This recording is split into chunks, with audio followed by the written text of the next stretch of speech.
Now these days everyone is asking porcelain or marble. So today I will talk about the difference between them.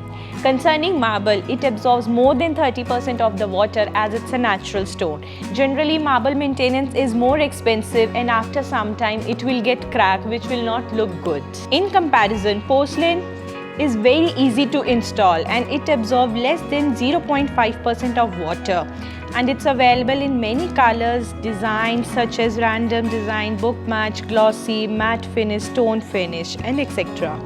You can install this indoor, outdoor bathrooms because it's very strong and there will be no color change. It can easily endure the humidity and heat. It's very easy to clean, maintain, and the glossiness and whiteness also is more than marble.